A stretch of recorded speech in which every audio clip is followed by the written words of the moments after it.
Après avoir introduit la notion d'énergie, nous allons maintenant nous intéresser au concept de puissance. La puissance est une grandeur physique définie de la manière suivante. La puissance P est un nombre caractérisant la vitesse à laquelle un appareil consomme ou produit de l'énergie. La puissance s'exprime en watts, de symbole W. Essayons d'y voir un peu plus clair à travers une analogie.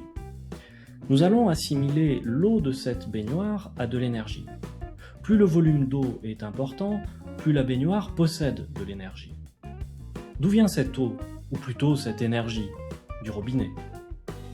Eh bien, si l'énergie est assimilable au volume d'eau fourni par le robinet, la puissance correspond au débit de l'eau, c'est-à-dire à la vitesse à laquelle l'eau est transmise à la baignoire.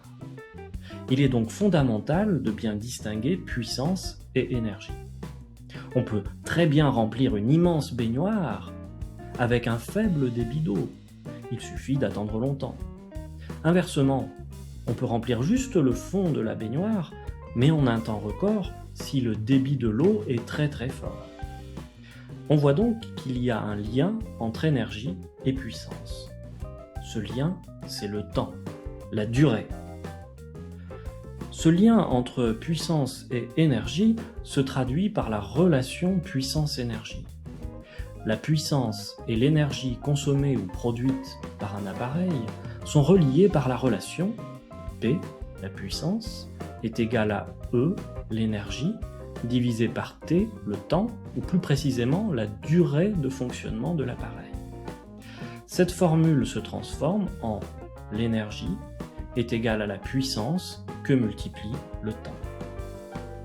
On voit que plus la durée de fonctionnement est grande, plus l'énergie consommée est grande.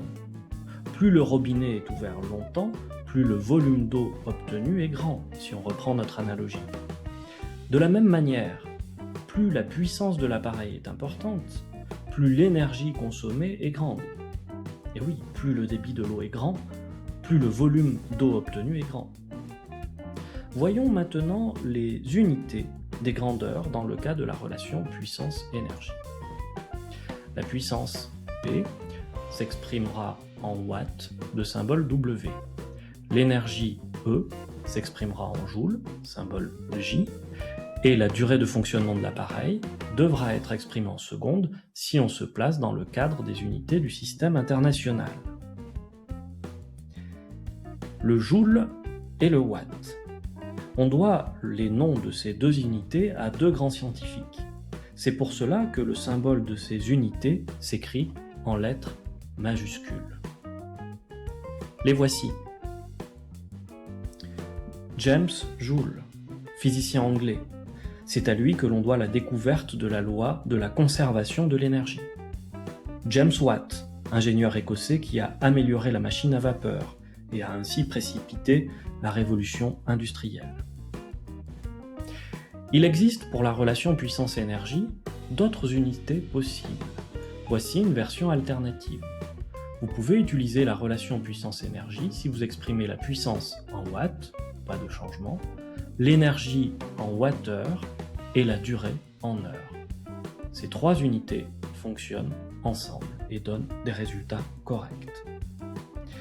Voyons maintenant comment on peut utiliser cette relation puissance-énergie de manière concrète. Sur la notice de cette plaque électrique, on lit qu'elle consomme une puissance électrique de 1575 watts lorsqu'elle fonctionne. Cette valeur dépend de la conception et de l'utilisation de l'appareil. On imagine que l'on fait cuire des pâtes. Il faut quoi? 15 minutes pour que l'eau entre en ébullition. Quelle est l'énergie consommée par la plaque de cuisson pendant cette durée? Voici notre fameuse relation. On appelle cela une expression littérale. Seules apparaissent des lettres. Faisons la liste des grandeurs présentes. On a l'énergie, on cherche sa valeur, disons en joules. La puissance, on la connaît, 1575 watts. Et la durée de fonctionnement, c'est 15 minutes.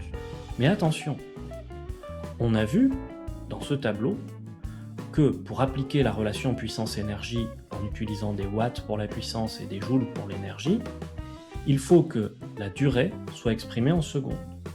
Il est donc nécessaire de convertir la durée ici en minutes en secondes. 15 minutes multipliées par 60 secondes par minute. Dans une minute, il y a 60 secondes, ce qui donne au final 900 secondes. Maintenant, on peut remplacer les grandeurs physiques de l'expression littérale par leur valeur.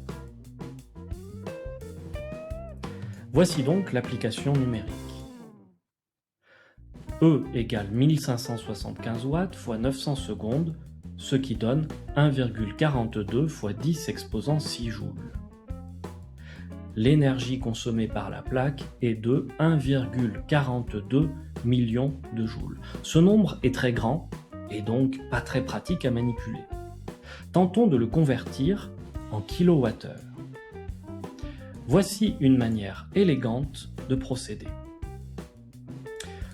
On multiplie le nombre précédent, le nombre en joules, par une fraction un peu particulière.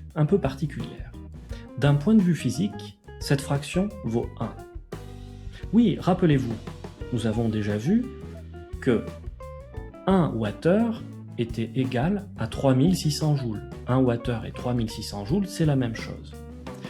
Donc si on regarde cette fraction, on a 1 wattheure divisé par 3600 joules, on a la même quantité d'énergie au numérateur de la fraction, et au dénominateur, simplement cette énergie exprimée dans deux unités différentes.